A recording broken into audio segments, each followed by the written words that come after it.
Hello friends, माँ Saraswati classes के YouTube channel पर मैं शिवांश द्विवेदी आप सभी का स्वागत करता हूँ। DFCCIL जूनियर एग्जीक्यूटिव के प्रीवियस ईयर पेपर सॉल्यूशन की सीरीज़ के अंतर्गत अब हम स्टार्ट करते हैं अपने नॉन टेक्निकल सब्जेक्ट्स को डिटेल में डिस्कस करेंगे। तो आज के इस वीडियो लेक्चर में हम जनरल साइंस के प्रीवियस ईयर क्वेश्चंस को डिस्कस करने वाले हैं और जनरल साइंस से जो टोटल नंबर ऑफ क्वेश्चन पूछे गए थे वो 18 क्वेश्चन पूछे गए थे। काफ़ी अच्छा वेटेज रहता है जनरल साइंस के क्वेश्चंस का और ये जो पेपर है ये 2018 में कंडक्ट किया गया था। तो आइए एक एक करके हम यहाँ पर सभी क्वेश्चंस को अच्छे तरीके से डिस्कस करते हैं। फर्स्ट क्वेश्चन को देखते हैं। तो फर्स्ट क्वेश्चन में कहा गया है, उस बस का त्वरण क्या होगा जिसकी गति 5 सेकंड में 60 मीटर प्रति सेकंड से बढ़ करके 100 मीटर प्रति सेकंड हो जाती है। यहाँ पर एक्सेलरेशन पूछा गया है। सबसे पहले हम देखेंगे कि हमारे क्वेश्चन में क्या क्या गिवन है। तो ये आप देख पा रहे होंगे, इसमें कहा गया है कि इसकी जो स्पीड है वो 60 मीटर पर सेकंड से बढ़ करके 100 मीटर पर सेकंड हो जाती है। तो ये जो स्पीड दी हुई है ये होती है इसकी इनिशियल स्पीड, जिसको हम कहते हैं प्रारंभिक चाल। इसको u से डिनोट किया जाता है और ये वैल्यू दी हुई है 60 मीटर प्रति सेकंड। इसके बाद इसमें कहा गया है कि 60 से बढ़कर के ये 100 हो जाती है, तो इसको फाइनल वेलोसिटी कहा जाता है। तो फाइनल वेलोसिटी जो हो जाएगी v is equal to 100 metre per second. Clear. अब इसमें और क्या दिया हुआ है, इसमें टाइम दिया हुआ है। Time t is equal to 5 second. इसमें पूछा क्या गया है, हमें एक्सेलरेशन पूछा गया है, यानी कि यहाँ पर आपको a की वैल्यू यहाँ पर पूछी गई है, a की वैल्यू पूछी गई है। न्यूटन जो है उनकी तरफ से 3 इसके फॉर्मूला दिए गए थे। तो इसमें से हम देखेंगे कि हमें गिवन क्या क्या है। गिवन है हमें initial velocity, final velocity, time भी गिवन है। तो इसके लिए जो फॉर्मूला अप्लाई करेंगे वो हम फर्स्ट फॉर्मूला ही इसमें अप्लाई करते हैं। फर्स्ट फॉर्मूला जो होता है वो है v is equal to u plus a t. अब v की वैल्यू है 100, यहाँ से हम a की वैल्यू निकालते हैं तो सभी को इस तरीके से पक्षांतर कर लेते हैं। तो v minus U is equal to A T और यहाँ पर फाइनली जो हो जाएगा v minus you upon T is equal to A, यानी कि ये फॉर्मूला आपका बन गया एक्सेलरेशन को निकालने के लिए। a is equal to v minus you upon t. तो a इज इक्वल टू आपका 100 माइनस 60 अपॉन 5, तो ये हो जाएगा यहाँ पर 40 अपॉन 5 और जब इसको डिवाइड किया जाएगा तो यहाँ पर 8 मीटर पर सेकंड स्क्वायर आएगा, क्योंकि ये आपका एक्सेलरेशन है और एक्सेलरेशन की जो यूनिट होती है वो मीटर पर सेकंड स्क्वायर होती है। कई बार एग्जामिनर थोड़ा सा इसको घुमाने के लिए क्या करते हैं, आपको ऐसे ही एक ऑप्शन दे देंगे 8 मीटर पर सेकंड और जल्दी में आप इस आंसर को टिक कर देंगे, जो कि बिल्कुल गलत होगा, क्योंकि यहाँ पर एक्सेलरेशन पूछा गया है तो इसकी यूनिट भी आपको याद रखनी होगी। इसकी unit metre per second square होती है। आंसर यहाँ पर आपका बनेगा फोर्थ ऑप्शन। अगला क्वेश्चन है यहाँ पर बायोलॉजी से रिलेटेड क्वेश्चन है ये। इस क्वेश्चन में क्या कह रहे हैं, इसमें कहा गया है डैश के लिए प्रतिरक्षण अनुपलब्ध है, यानी कि इसके लिए जो इम्यून सिस्टम होता है वो यहाँ पर अनुपलब्ध होता है, उतना ज़्यादा स्ट्रांग नहीं होता है। तो अगर हम बात करें सबसे पहले इसकी किसकी, फर्स्ट ऑप्शन की बात करते हैं तो ये डिप्थीरिया है। और डिप्थीरिया जो यहाँ पर डिजीज है वो किसकी वजह से होती है, बैक्टीरिया की वजह से होती है। बैक्टीरिया के कारण डिप्थीरिया नामक डिजीज हो जाती है। आपको मैं एक टॉपिक बताता हूं, जिस एक टॉपिक ए और एक अगला दूसरा टॉपिक है। इन दो टॉपिक्स को तो आप किसी भी अगर वनडे एग्जाम को दे रहे हैं तो साइंस से इसमें से एक एक क्वेश्चन जरूर आने ही आने हैं।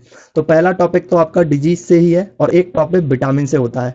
तो ये दो क्वेश्चन डेफिनेटली इनके चांस होते हैं कि 99% इससे रिलेटेड क्वेश्चन एग्जाम में पूछा जाए, चाहे कोई सा भी आप एग्जाम दे रहे हो। तो इन टॉपिक्स को तो अच्छे तरीके से आपको आना ही होगा। इसके बाद सेकंड है यहाँ पर दमा, जिसको हम अस्थमा कहते हैं। और जो अस्थमा है ये किसके कारण होता है, तो यहाँ पर अगर हम अस्थमा की बात करें तो ये फंगस के कारण होता है। इसके कारण होता है, ये फंगस के कारण होता है। और इसके लिए जो फंगस होता है वो होता है एस्परजिलियस फ्यूमिगेटस। यहाँ पर इस नामक फंगस का जो जाल है वो फेफड़ों में बन जाता है, जिसकी वजह से जो सांस है उसको लेने में दिक्कत होने लगती है। तो यहाँ पर इसको अस्थमा कहा जाता है। तो जो अस्थमा है इसी के लिए जो हमारा इम्यून सिस्टम होता है वो थोड़ा यहाँ पर कमजोर होता है। तो यहाँ पर आंसर क्या होगा, सेकंड ऑप्शन इसके लिए करेक्ट आंसर होगा। बाकी यहाँ पर चेचक और जो पोलियो है इसकी अगर बात की जाए तो ये किससे होती है ये डिजीज होती है वायरस से। तो ये वायरस से डिजीज होने वाली डिजीज है। एग्जाम में ये भी आते हैं कि कौन सी डिजीज किसकी वजह से होती है, तो उन सबको भी आपको याद रखना जरूरी होगा। आगे नेक्स्ट क्वेश्चन को देखेंगे। इसमें कहा गया है वस्तु का कौन सा गुण निर्धारित करता है कि वो वस्तु द्रव में तैरेगी या फिर डूब जाएगी। इसके लिए यहां पर आर्किमिडीज के माध्यम से एक प्रिंसिपल दिया गया था, और आर्किमिडीज के माध्यम से प्रिंसिपल देते टाइम उन्होंने एक फोर्स के बारे में कहा था जिसको हम उत्प्लावन बल कहते हैं।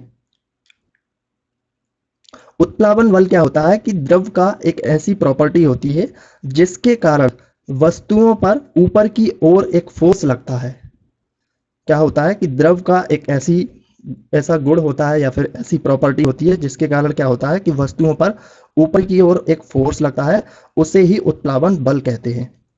ये बल वस्तुओं द्वारा हटाए गए द्रव के गुरुत्व केंद्र पर कार्य करता है, जिसे सेंटर ऑफ उत्प्लावन बल कहा जाता है।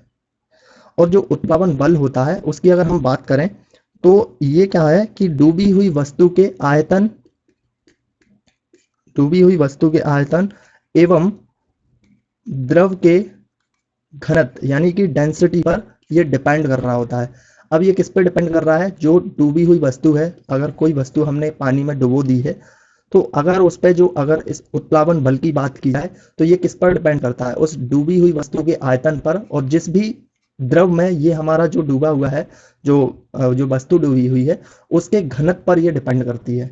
और इसके अलावा ये ठोस के भार यानी कि उसके वेट या फिर उसकी जो प्रकृति है उस पर ये डिपेंड नहीं करता है। तो यहाँ पर अगर हम बात करें नॉर्मल सी, अगर आर्किमिडीज के सिद्धांत को एक आसान से उदाहरण से इसको समझा जाए तो जैसे आपका यहाँ पर वाटर होता है, जैसे ये पानी है, पानी का कुछ द्रव्यमान होता है, यहाँ पर हम इसको देख लेते हैं, पानी का द्रव्यमान होता है और इसके ऊपर कोई इस तरीके से जहाज है, ठीक है। तो ये जहाज कैसा है, भारी है। भारी होने के बावजूद भी ये पानी में नहीं डूबता है। क्यों नहीं डूबता है, क्योंकि जहाज जो है उसकी संरचना ऐसी बनाई जाती है, उसका जो कंस्ट्रक्शन है वो ऐसा कंस्ट्रक्शन किया जाता है कि इस जहाज का जो घनत्व है यानी इसका जो डेंसिटी है वो इस पानी के घनत्व से क्या होना चाहिए, कम होना चाहिए।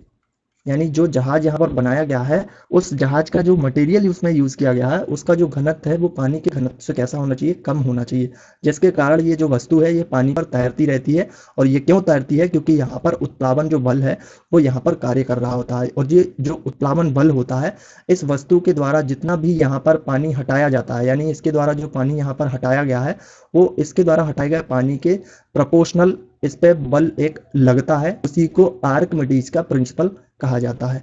तो यहाँ पर आपने देखा कि ये घनत्व और घनत्व से संबंधित चीजें हैं, तो यहाँ पर एक सापेक्ष घनत्व निकल के आता है जिसको आपेक्षिक घनत्व भी हम कह सकते हैं। तो ये सापेक्ष घनत्व जो होता है वो वस्तु का घनत्व यानी कि डेंसिटी जो है,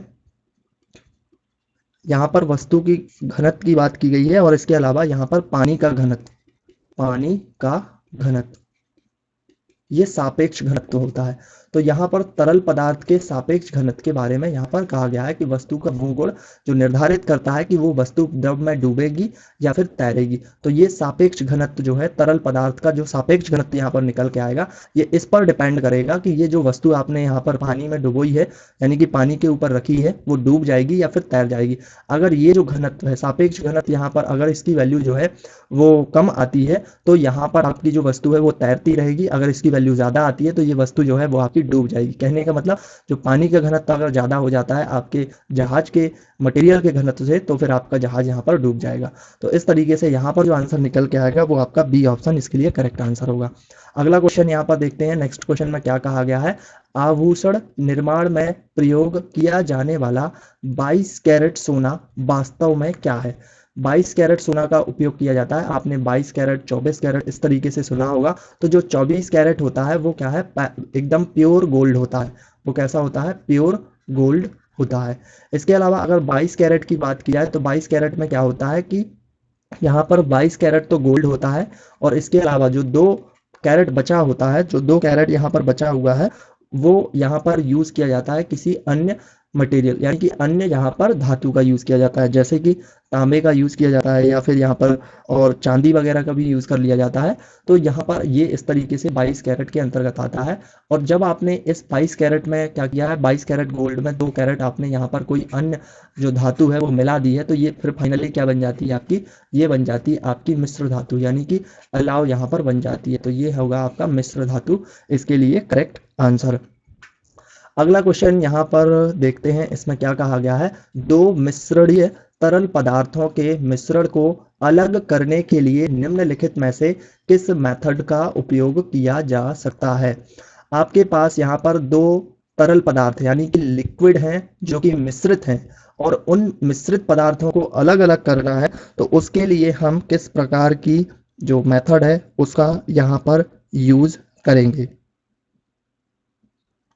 तो यहाँ पर हम यूज करते हैं आसवन। आसवन मेथड से मतलब होता है कि यहाँ पर जो आपकी इसके अंतर्गत क्या किया जाता है कि द्रव को टेम्परेचर जो है वो अलग अलग टेम्परेचर, जैसे कोई द्रव है, दो द्रव यहाँ पर मिले हुए हैं, एक जो द्रव है उसका टेम्परेचर यहाँ पर 100 डिग्री सेंटीग्रेड है, यानी इतने पर ये कैसे हो जाता है, बाष्पीकृत हो जाता है, यानी कि बाष्प में परिवर्तित हो जाता है। और एक द्रव आपका है 150 डिग्री सेंटीग्रेड, यानी कि ये इतने पर बाष्पीकृत हो जाता है, और ये दोनों मिक्स हैं। तो अब आसवन मेथड में क्या होता है कि इतने टेम्परेचर तक आप इसको गर्म करते हैं जिसकी वजह से ये जो 100 डिग्री सेंटीग्रेड वाला आपका मटेरियल है, यानी कि ये वाला जो आपका द्रव है वो क्या हो जाता है, बाष्पीकृत हो जाता है। और बाष्पीकृत होकर के आप उसे एक मेथड या फिर एक टेक्नोलॉजी का यूज करके उसको दूसरे पार्ट में निकाल सकते हैं। तो ये होती है आसवन मेथड। ऊर्ध्वपातन यहाँ पर मेथड के बारे में कहा गया है। ऊर्ध्वपातन मेथड जो होती है वो उसको हम सब्लिमेशन कहते हैं। सब्लिमेशन में क्या होता है कि पदार्थ जो है वो सॉलिड स्टेज से सीधे सीधे यहाँ पर वेपर स्टेज में परिवर्तित हो जाता है, यानी कि ठोस अवस्था से सीधे सीधे वाष्प अवस्था में परिवर्तित हो जाता है। तो इस प्रकार की जो प्रोसेस होती है उसको सब्लिमेशन कहा जाता है। इसके अंतर्गत एक बहुत ही अच्छा उदाहरण है, जैसे कि आप कपूर को आपने देखा होगा। कपूर में क्या होता है कि आप अगर उसको रख देते हैं, तो अगर उसको गर्म करते हैं तो ये द्रव में परिवर्तित नहीं होता, बल्कि सीधे सीधे ये किस में परिवर्तित हो जाता है, ये वाष्प में परिवर्तित हो जाता है। इस प्रोसेस को क्या कहते हैं, सब्लिमेशन कहा जाता है। अगली प्रोसेस यहाँ पर क्रोमैटोग्राफी है। क्रोमैटोग्राफी क्या होती है कि यहाँ पर जो मिश्रण है वो अलग अलग मिश्रण, अगर कोई मिश्रण है आपके पास, उसको अलग अलग करने की एक टेक्निक होती है। इस टेक्निक में क्या होता है कि इसमें जैसे अभी आपने ये जो आसवन मेथड यूज की, यहाँ पर इस मेथड में आप इसके टेम्परेचर वाली प्रॉपर्टी का यूज कर रहे थे, जबकि क्रोमैटोग्राफी में क्या होता है, आप इसकी डेंसिटी वाले प्रॉपर्टी को यूज करते हैं। डेंसिटी से मतलब उसके घनत्व वाली प्रॉपर्टी का उसका यूज करते हैं कि जिसका घनत्व ज्यादा होगा वो नीचे बैठ जाएगा और जिसका घनत्व कम होगा वो ऊपर तैरता रहेगा। तो इस तरीके से अलग कर लेते हैं। जैसे पानी में अगर आप ऑयल को मिला देते हैं तो ऑयल क्या होता है, ऑयल का घनत्व कम होता है, यानी इसकी डेंसिटी कम होती है, तो वो पानी के ऊपर तैरता रहता है। तो इस मेथड के माध्यम से आप उन दोनों अलग यानी कि उन दोनों मिश्रण को अलग कर सकते हैं।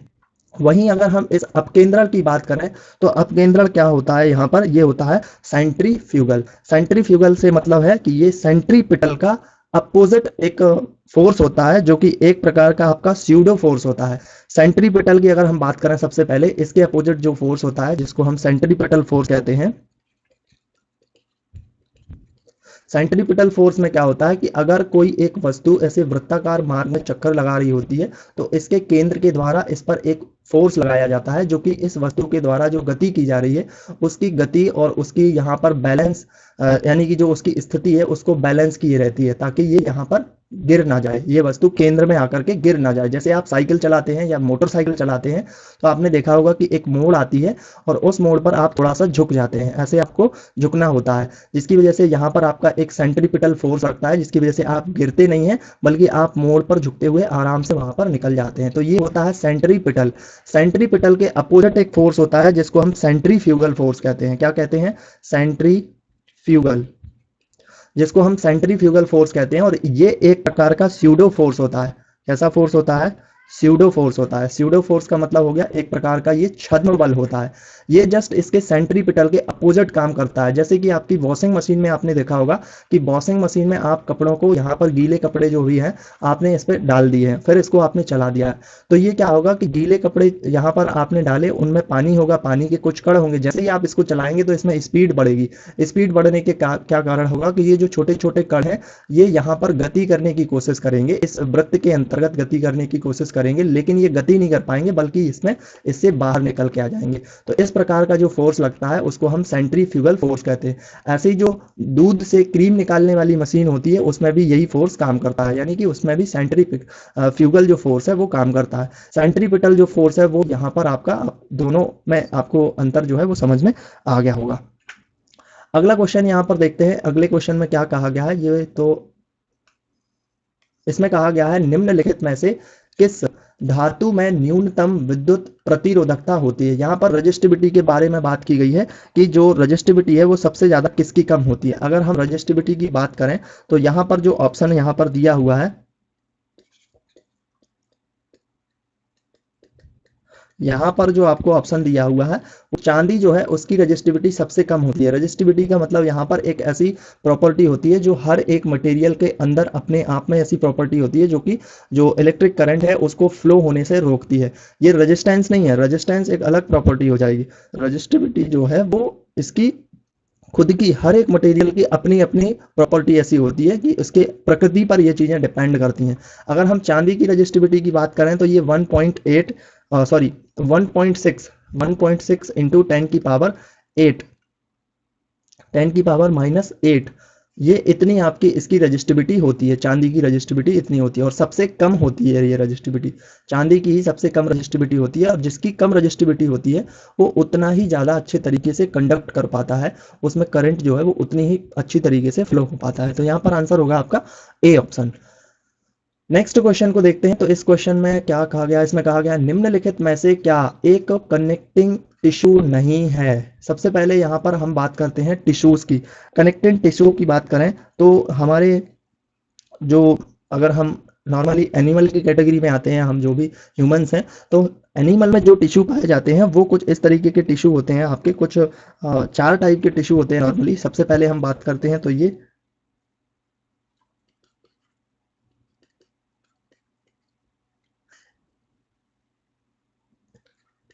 इपिथेलियल टिश्यू, ये आपका एक टिश्यू होता है, ठीक है। इसके अलावा सेकेंड टाइप का जो टिश्यू होता है वो उसको हम कनेक्टिंग टिश्यू कहते हैं, कनेक्टिव टिश्यू, ये आपका एक टिश्यू होता है। थर्ड जो आपका टिश्यू होता है उसको हम मसल्स टिश्यू कहते हैं, इसको क्या कहते हैं, मसल टिश्यू।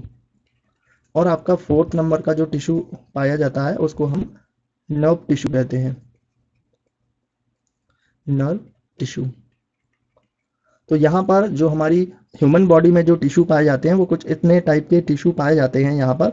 सबसे पहले यहाँ पर अगर हम एपिथेलियल टिश्यू की बात करें तो ये क्या है कि हमारी त्वचा की बाह्य जो सतह होती है, यानी कि जो हमारी स्किन है उसकी बाह्य सतह पर जो टिश्यू पाए जाते हैं वो एपिथेलियल टिश्यू के अंतर्गत आते हैं। और इसके अंतर्गत जैसे हमारा हार्ट है, या फिर हमारे लंग्स हैं, किडनी है, लीवर है, या जो भी रिप्रोडक्शन ग्लैंड होती हैं उनकी वॉल पर इस प्रकार का टिश्यू पाया जाता है जो एक प्रकार से सेफ्टी का काम करता है। जैसे हमारी जो स्किन होती है उसके ऊपर भी ये टिश्यू पाया जाता है और ये क्या करता है कि हमें एक प्रकार से जो बाहरी जो अफेक्टेड है उनसे सेव करने की काम करता है। तो ये होता है आपका एपिथेलियल टिश्यू।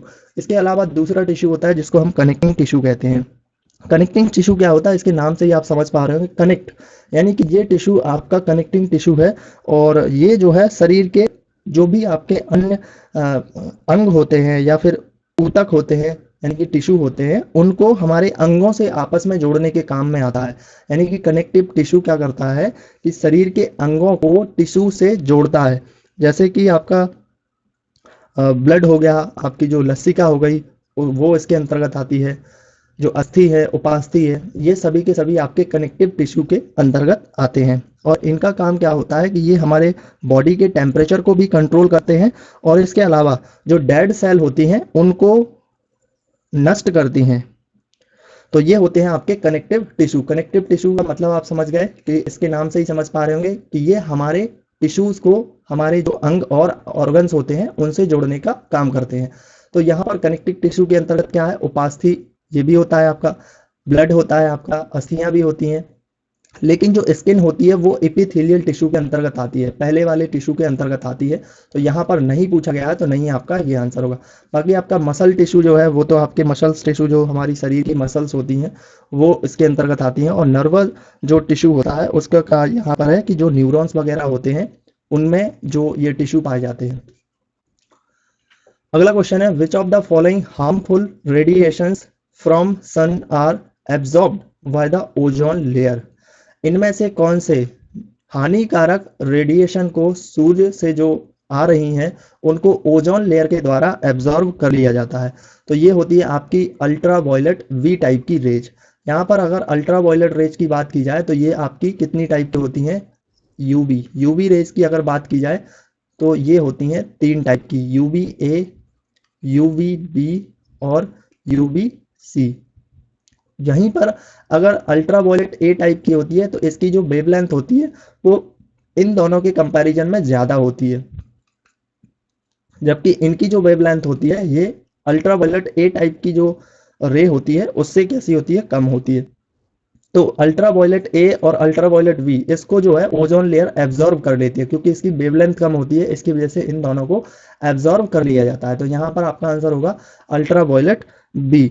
जो अल्ट्रा वायलेट रेज होती है ना ये काफ़ी ज़्यादा हानिकारक होती हैं, क्योंकि ये इनके अंदर बहुत ज़्यादा एनर्जी होती है। अगर बाकी रेज की कंपैरिजन में आप बात करें, अगर मैं नॉर्मली बात करूं कि कोई भी जो रेज होती है उसकी जो वेवलेंथ है जितनी छोटी होगी उसके अंदर पावर उतनी ज़्यादा होती है।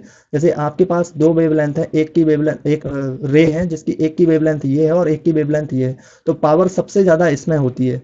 जिसकी जितनी ज़्यादा कम वेवलेंथ होगी उसकी पावर उतनी ज़्यादा होती है। तो ये अल्ट्रा वायलेट रेज इतनी पावरफुल होती हैं कि अगर ये ओजोन लेयर के द्वारा इनको ऑब्जर्व ना किया जाए और ये पृथ्वी तक आ जाए तो पृथ्वी के कुछ ऐसे केमिकल परिवर्तन कर देगी जिसकी वजह से जो हमारे यहाँ पर कुछ पदार्थ जो पाए जाते हैं उनमें क्या हो जाएगा कि उनके मॉलिक्यूलर स्ट्रक्चर में परिवर्तन आ जाएगा, यानी कि उनके आणविक संरचना जो है वो परिवर्तित हो जाएगी। अब आप समझ सकते हैं कि ये कितनी ज़्यादा हानिकारक हो सकती हैं। अगला क्वेश्चन, नेक्स्ट क्वेश्चन में कहा गया है किसके अत्यधिक प्रयोग के कारण ओजोन लेयर का क्षय होता जा रहा है। ओजोन लेयर का जो क्षय है वो किसके कारण हो रहा है, तो रेफ्रिजरेटर के कारण हो रहा है। यहाँ पर आंसर होगा आपका रेफ्रिजरेटर। रेफ्रिजरेटर के कारण क्यों, क्योंकि इसमें CFC क्लोरोफ्लोरोकार्बन जो गैस है उसका यूज किया जाता है इसके कूलिंग सिस्टम में। और क्लोरोफ्लोरोकार्बन के अगर फॉर्मूला की बात की जाए तो इसमें होता है यानी कार्बन होता है, क्लोरीन होता है और इसके अलावा इसमें फ्लोरीन। इस तरीके से इसकी जो मॉलिक्यूलर जो स्ट्रक्चर होती है वो होती है। यहाँ पर कार्बन, क्लोरीन और फ्लोरीन के जो सब्सटेंस है वो इसमें पाए जाते हैं। तो रेफ्रिजरेटर इसके अंतर्गत जो कूलिंग गैस CFC का यूज किया जाता है वो लीक हो जाती है और लीक होने के कारण ये सीधी वायुमंडल में जाती है और ये जो ओजोन है उससे O3 से कुछ इस तरीके से यहाँ पर केमिकल रिएक्शन होता है कि इस O3 को ये O2 में डिवाइड कर दिए। पहले O2 और O में डिवाइड करेगी, फिर इसके बाद O2 को भी डिवाइड करके ये OO और इस तरीके से यानी कि ऑक्सीजन में इसको ब्रेक कर देगी।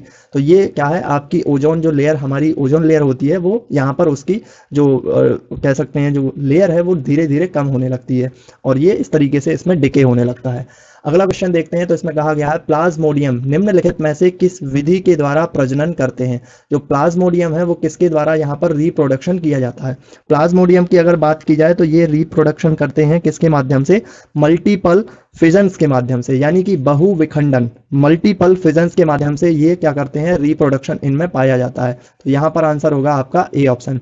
वहीं यहाँ पर हम बाइनरी फ्यूजन की बात करें तो बाइनरी फिजन्स के अंतर्गत जो एमीबा होता है उसमें इस तरीके का रिप्रोडक्शन पाया जाता है। वहीं अगर मुकुलन की बात की जाए तो ये ईस्ट, जो आपके ईस्ट और हाइड्रा होते हैं उनमें इस तरीके का जो रिप्रोडक्शन है वो पाया जाता है, ईस्ट एंड हाइड्रा में। वहीं यहाँ पर अगर हम विखंडन की बात करें यानी कि यहाँ पर फिजन्स की बात की जाए तो ये एमीबा एंड पैरामीशियम में इस तरीके का जो रिप्रोडक्शन है वो पाया जाता है। तो ये सभी आपको पॉइंट याद करने हैं। अगला क्वेश्चन यहाँ पर है, geothermal energy is not used in, geothermal जो एनर्जी है उसका उपयोग कहाँ पर नहीं किया जा सकता है। जियोथर्मल एनर्जी क्या होती है? जियोथर्मल एनर्जी का मतलब कि जो हमारी जो अर्थ है, जो पृथ्वी है, उसकी संरचना कुछ इस तरीके की है कि कुछ कुछ जगहों पर यहाँ पर कुछ गर्म गैसें पाई जाती हैं। गर्म गैसेस के मतलब कि जहाँ पर लावा वगैरह होता है, पृथ्वी की जो संरचना है उसकी जो कोर है उसमें बहुत ही अभी लावा है, जिसकी वजह से क्या है कि यहाँ पर हम क्या करते हैं कि जहां पर भी गर्म गैसें पाई जाती हैं उनमें यहाँ पर ड्रिलिंग कर करके उन गैसेस को निकाला जाता है और उसकी जो एनर्जी है, यानी कि उसकी जो थर्मल एनर्जी है, उसका यूज़ करते हैं हम अपनी एनर्जी में, उसको कन्वर्ट किया जाता है और बाकी की एनर्जी यानी इलेक्ट्रिकल एनर्जी में उसको यूज़ किया जाता है। तो यहाँ पर जियोथर्मल एनर्जी हम रनिंग व्हीकल्स में नहीं यूज़ कर सकते हैं, चलते वाहनों में हम इसका यूज़ नहीं किया जा सकता है। बाकी हम इसमें जनरेटिंग इलेक्ट्रिसिटी में भी कर सकते हैं, हीटिंग सिस्टम ऑफ बिल्डिंग्स में भी कर सकते हैं, हीट पंप के माध्यम से भी इनका यूज़ किया जा सकता है, लेकिन रनिंग व्हीकल्स में हम जियोथर्मल एनर्जी का उपयोग नहीं कर सकते हैं। अगला क्वेश्चन यहाँ पर है, वह प्रक्रिया जिसमें जो हमारा दूध है उसके अंदर जो लैक्टोज पाया जाता है, यानी जो लैक्टोज पाया जाता है वो लैक्टिक एसिड में चेंज हो जाता है, जिसके कारण जो दूध है वो दही बन जाता है। तो ये प्रोसेस जो है वो क्या कहलाती है? यानी कि जो लैक्टोज है वो लैक्टिक एसिड में यहाँ पर चेंज हो रहा है, इस प्रोसेस को क्या कहते हैं? लैक्टोज के लैक्टिक एसिड में चेंज होने की प्रोसेस को यहाँ पर क्या किया जाता है? फर्मेंटेशन, यानी इसको किण्वन कहा जाता है। फर्मेंटेशन क्या होता है? एक ऐसी आपकी जैव रासायनिक क्रिया होती है जिसमें जो हमारे कुछ ऐसे कॉम्प्लेक्स कार्बन जो यौगिक होते हैं वो क्या होते हैं कि सूक्ष्म बैक्टीरिया, जैसे कि दूध के अगर बात की जाए तो इसमें जो बैक्टीरिया पाया जाता है जो कि दूध को दही में कन्वर्ट करता है, तो उसको कहते हैं लैक्टोबैसिलस। लैक्टोबैसिलस की मदद से क्या होता है कि ये सरल कार्बन यौगिक में विघटित हो जाते हैं और इसमें ऑक्सीजन की जरूरत नहीं पड़ती है। यानी कि किण्वन जो है वो एक ऐसी प्रोसेस होती है, यानी फर्मेंटेशन एक ऐसी प्रोसेस होती है जो कि आपकी जैव रासायनिक प्रोसेस के अंतर्गत आती है और इसमें जो जटिल कार्बनिक यौगिक होते हैं उसमें एक जीवाणु यानी बैक्टीरिया की मदद से ये सरल कार्बनिक यौगिकों में टूट जाते हैं। इस पूरी प्रोसेस को फर्मेंटेशन कहा जाता है। तो दूध की बात की गई है, दूध से जो दही बनता है उसके लिए जो बैक्टीरिया काम करता है उसका नाम है लैक्टोबैसिलस। इसको आप याद कर लें तो ज्यादा बेहतर होगा। लैक्टोबैसिलस जो है वो इसको दूध को दही में कन्वर्ट करने के काम आता है, जिसमें जो दूध में जो हमारी शुगर पाई जाती है जिसको हम लैक्टोज कहते हैं वो लैक्टिक एसिड में कन्वर्ट हो जाती है यहाँ पर। और किण्वन यानी कि फर्मेंटेशन की जो प्रोसेस होती है उसमें ऑक्सीजन की जरूरत नहीं होती है। तो यहाँ पर आंसर होगा थर्ड ऑप्शन। अब यहाँ पर एक ऑक्सीकरण लिखा हुआ है। ऑक्सीकरण का मतलब यहाँ पर अगर हम ऑक्सीडेशन इसको कहते हैं, और ऑक्सीडेशन में क्या होता है कि जो इलेक्ट्रॉन है यानी कि आपकी रासायनिक जो अभिक्रियाएं होती हैं यानी जो केमिकल रिएक्शंस होती हैं उनमें जो भी हमारा कोई ऐसी रिएक्शन हुई है जिसके द्वारा एक जो एलिमेंट है उसके माध्यम से क्या कर दिया गया है, इलेक्ट्रॉन को त्याग दिया गया है, यानी कि इलेक्ट्रॉन को डोनेट कर दिया गया है, तो उस प्रोसेस को कहते हैं हम, उस केमिकल रिएक्शंस को क्या कहते हैं? ऑक्सीडेशन यानी कि ऑक्सीकरण कहा जाता है। वहीं अवकरण की बात की जाए तो इसको रिडक्शन कहते हैं। इस अवकरण में क्या होता है, रिडक्शन प्रोसेस में क्या होता है कि इलेक्ट्रॉन को एक्सेप्ट किया जाता है। इलेक्ट्रॉन जो है एक ऐसी केमिकल प्रोसेस जिसमें इलेक्ट्रॉन को एक्सेप्ट कर लिया गया है, यानी उसका जो रिजल्ट तैयार होता है उसमें इलेक्ट्रॉन को एक्सेप्ट कर लिया गया है, तो उस प्रोसेस को क्या कहा गया है? उसको रिडक्शन प्रोसेस के अंतर्गत कहा जाता है। इसके अलावा फोर्थ नंबर पे यहाँ पर प्रोसेस है जिसको डिस्प्लेसमेंट यहाँ पर रिएक्शन कहा गया है। डिस्प्लेसमेंट रिएक्शन में क्या होता है कि जब आपका एक हाई रिएक्टिव जो एटम होता है यानी कि जिसकी जो रिएक्टिविटी है वो थोड़ी ज्यादा है, हाई रिएक्टिव एटम है, वो कम रिएक्टिव एटम को क्या कर देता है? रिप्लेस कर देता है, वो उसकी जगह ले लेता है। तो इस प्रकार से क्या है कि इनका रिप्लेसमेंट हो जाता है, यानी कि इनके बीच जो रिप्लेसमेंट है वो हो चुका है, डिस्प्लेसमेंट हो चुका है। तो इस प्रकार से एक नया सब्सटेंस बनता है जिसको हम क्या कहते हैं? यहाँ पर डिस्प्लेसमेंट रिएक्शन कहा जाता है। अगला क्वेश्चन देखते हैं। तो इसमें कहा गया है नेक्स्ट क्वेश्चन में, विच of the following activities show the maximum amount of work done. Work done, यहां पर अगर ये बात करें फिजिक्स से रिलेटेड तो फिजिक्स के अकॉर्डिंग वर्क डन का मतलब क्या होता है, यानी कि यहां पर कार्य बराबर क्या होता है? फिजिक्स के माध्यम से अगर हम बात करें तो कार्य होता है बल गुणा विस्थापन, और विस्थापन जो हुआ है वो कितने एंगल से हुआ है, यानी कि यहाँ पर force multiply displacement cos theta, F into S cos theta. Cos theta का मतलब कि कितने एंगल से इनके बीच डिस्प्लेसमेंट हुआ, जो आपने बल यहाँ पर लगाया है और जो बल लगाने के बाद जो वस्तु है वो कितने एंगल से यहाँ पर डिस्प्लेस्ड हुई है। तो यहाँ पर मान लीजिएगा आपकी एक वस्तु यहाँ पर रखी हुई थी और आप बल इस तरीके से लगा रहे थे, वो डिस्प्लेस्ड होकर के यहाँ से हो गई, तो इनके बीच यहाँ पर जो एंगल बनेगा वो यहाँ पर कॉस थीटा के लिए माना जाएगा, यहाँ पर कॉस थीटा की वैल्यू ली जाएगी।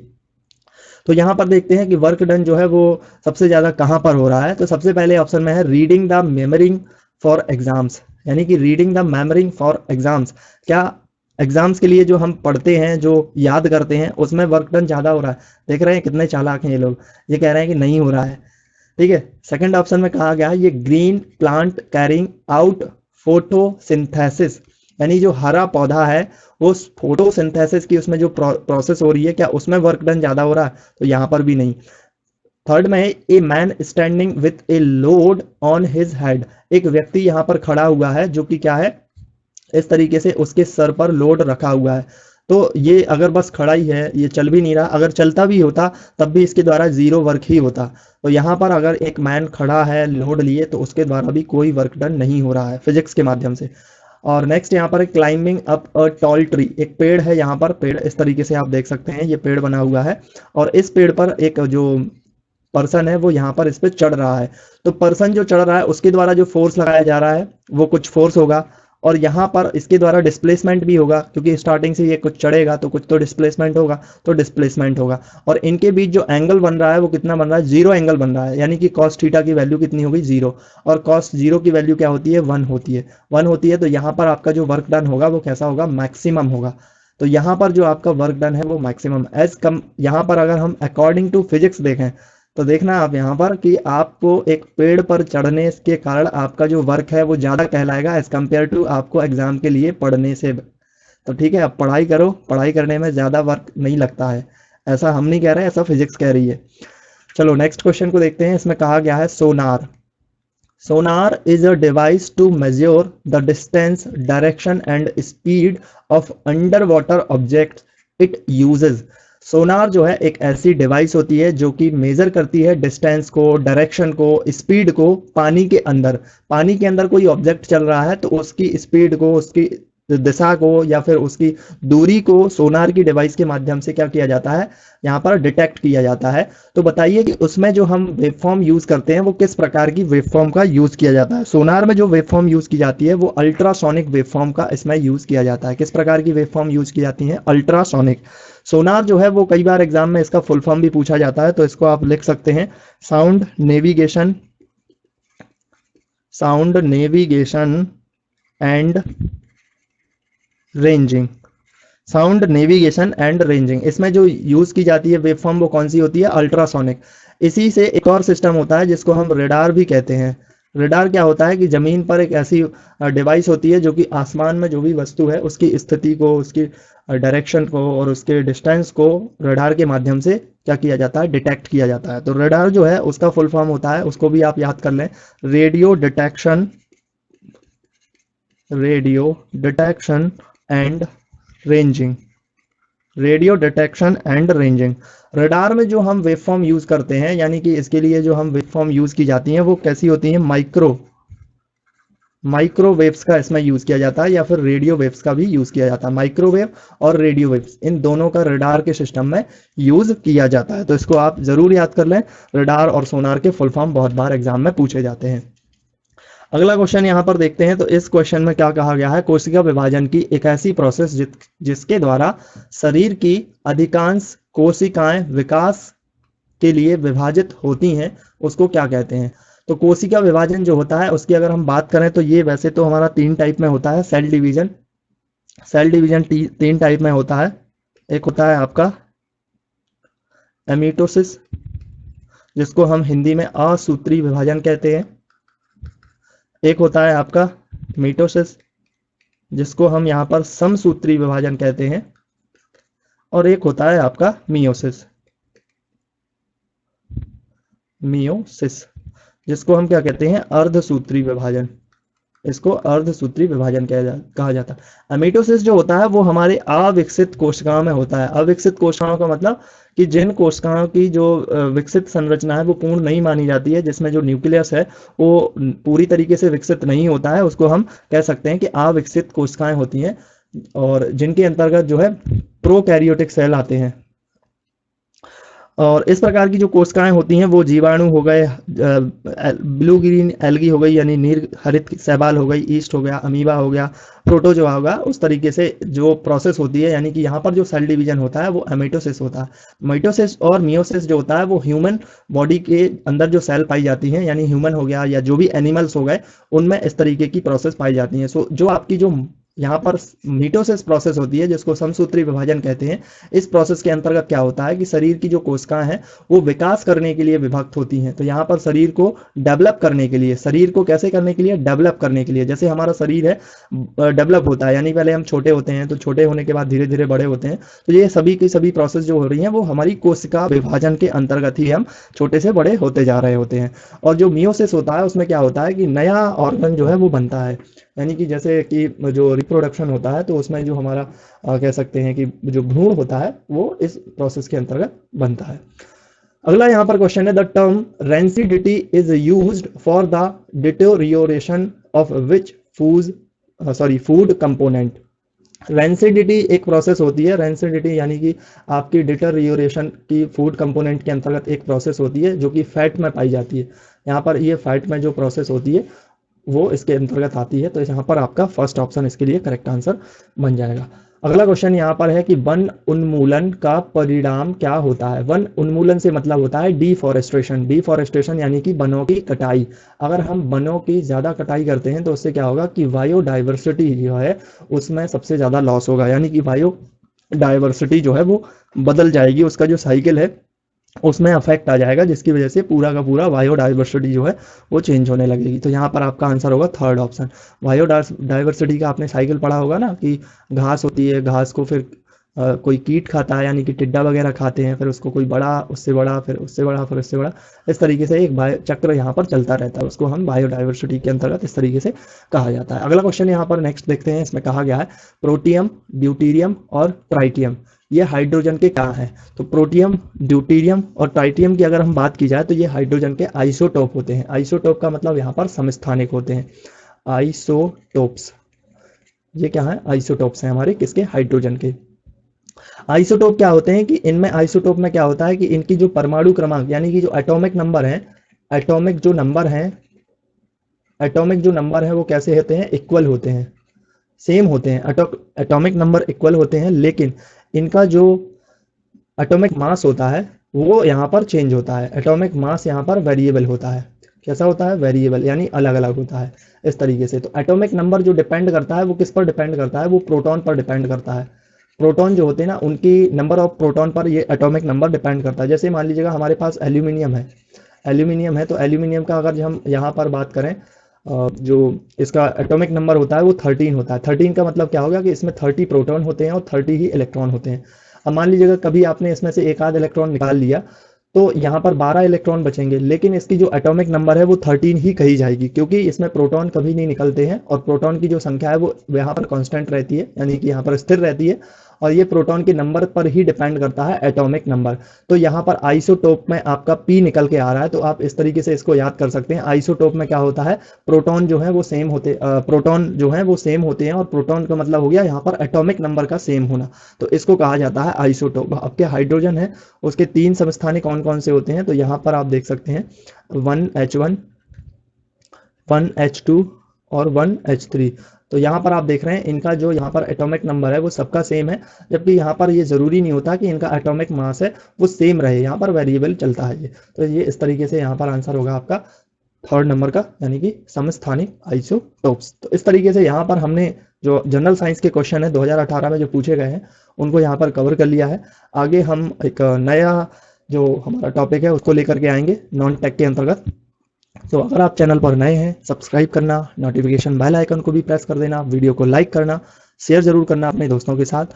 So thank you for watching.